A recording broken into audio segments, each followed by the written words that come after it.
Morning. তোমরা সবাই কেমন আছো? আশা করি সবাই ভালো আছো, সুস্থ আছো। আমরাও খুব ভালো আছি। আজ মঙ্গলবার, মিঠিকে স্কুলে দিয়ে চলে এসেছি। আর আসার পর শুভ্রজিৎ তাড়াতাড়ি ঘুম থেকে উঠে গেছে। তোমরা তো জানো শুভ্রজিৎ রাতের ওর কাজ, তা উঠে গিয়ে বলছে একটু বেরাতে হবে, অফিসিয়াল কিছু কাজকর্ম আছে। তা আমি বুঝে পাচ্ছি না, এখন অবধি রান্না হয়নি, কি করব।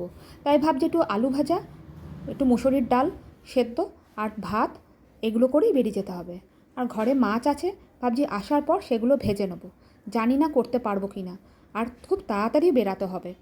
এইদিকে রেডিও হতে হবে, আর এই দেখো বেরিয়ে যাচ্ছি। অফিসিয়াল কিছু কাজকর্ম ছিল, সেই জন্য। দেখলে অফিসের ভেতরে কিন্তু কিচ্ছু করতে পারিনি, কেননা ওখানে তো ভিডিও করা বারণ। ওটা একটু লুকিয়েই করেছি বললে হবে, বলতে গেলে একটু চুরি করেই করা বলে। তা যাই হোক, দেখো আমাদের সেই কাজকর্ম হয়ে গেছে, আর আমরা বেরিয়েও পড়েছি। এটা কোথায় বলো তো?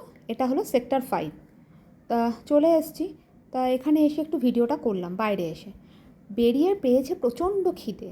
আমি একটু চা বিস্কুট খেয়েছিলাম, মিঠিকে দিয়ে এসে একটু চা বিস্কুট খেয়েছিলাম, কিন্তু শুভ্রজিৎ কিচ্ছু খায়নি। ও না খেয়ে বেরিয়ে এসছে। ওকে একটু চা করে দিয়েছিলাম, মানে দুটো বিস্কুট বললাম খাও, কিচ্ছু খেলো না। দুটো চায়ের সিপ দিল, নিয়ে বেরিয়ে পড়লো।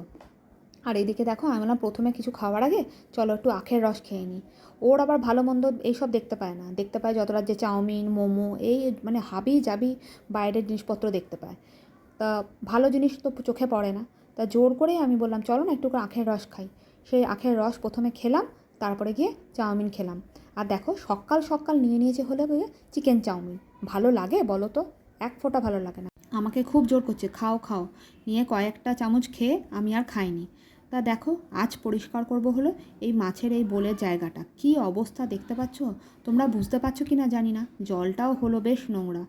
আর এত নোংরা হয়েছে কি বলবো। আর দেখো গাছের পাতাগুলো না কেমন হলদে হলদে হয়ে যাচ্ছে। একদম রোদটাও তো কড়া উঠছে, কিন্তু কেন বুঝতে পারছি না, বর্ষার জন্য হলো না কী জন্য হলো। তা যাই হোক, আজকে এখানটা পরে মানে ভালো করে পরিষ্কার করব। আর দেখো মাছগুলো মরতে মরতে আর এই কটা হয়ে পড়ে আছে, কি খারাপ লাগে না। আর এই যে দেখছো ছাঁকনিটা, মনে আছে তোমাদের একটা ভিডিওতে দেখিয়েছিলাম, আমাকে সারপ্রাইজ দিয়েছিল নিয়ে এসে। আগে আমি মাছগুলোকে ধরতাম এই বাটি করে করে বা কোনো কিছু দিয়ে, এখন ওই ছাঁকনিটা হওয়ার পর থেকে এত সুন্দর মাছগুলোকে ধরা যায় কি বলবো। প্রথমেই তো আর জলটাকে এভাবে তুলে তুলে নিতে হয়, তা নাহলে এত বড় না বোলটা, জলটা যদি নিয়ে যেতে যাই তাহলে বোলটাই হয়তো ফেটে যাবে। সেজন্য এভাবে অল্প অল্প করে জল আমি বার করে নিই, দেখতে পাচ্ছ। তারপরে ঢেলে নিই হলো গামলায়, ঢেলে নিয়ে এই দেখো একদম ফাঁকা করে ফেলেছি। আর আজকে এটা পরিষ্কার করতেই হবে, কাল তো আবার মহালয়া। আর তোমরা সবাই কি তোড়জোড় করছো জানিও। তা যাই হোক, এই দেখো আমার কিন্তু পরিষ্কার হয়ে গেছে, গাছটা ঘরটা সব আস্তে আস্তে ঢুকিয়ে দিচ্ছি। তা দেখতে পাচ্ছ, সুন্দর করে এবার ভালো করে সেট করে নিতে হবে। আর জানো তো মাছগুলো না খুব মরে যাচ্ছে, কেন যে মরে যাচ্ছে বলে, গরমের সময় আর ঠান্ডার সময় এই মাছ খুব মারা যায়। যেহেতু অক্সিজেন নেই সেই জন্য খুব জ্বালা। বলেছিল তো কম কম করে খেতে দিলে কিছু হবে না। মাঝে মাঝে না শুভ্রজিৎ না বেশি বেশি করে খাবার দিয়ে দেয়, আর মিঠি মানে দেওয়ার তো চেষ্টা করি আমি, কিন্তু ওরা দিলেই না ভুলভাল করে। আর এই দেখো আমার পুরো পরিষ্কার পরিচ্ছন্ন করা হয়ে গেছে, বেশ ভাল লাগছে না?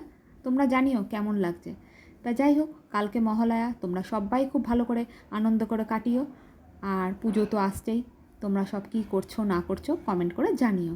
তা আজকের জন্য এখানেই শেষ করছি। ভালো লাগলে একটা like comment share and subscribe করতে একদমই ভুলো না। আবার কালকে আবার শুভ্রজিৎ থাকবে না, ও যাবে হলো দুর্গাপুর, মানে আমার শ্বশুর বাড়িতে। তা যাই হোক, তোমাদের ভালো লাগলে একটা কমেন্ট করে জানিও যে তোমাদের কেমন লেগেছে। তাহলে এখনকার জন্য এখানেই শেষ করছি। তোমাদের ভালো লাগলে তোমরা একটা কমেন্ট করো। আর তোমরা সবাই ভালো থেকো, সুস্থ থেকো, সাবধানে থেকো।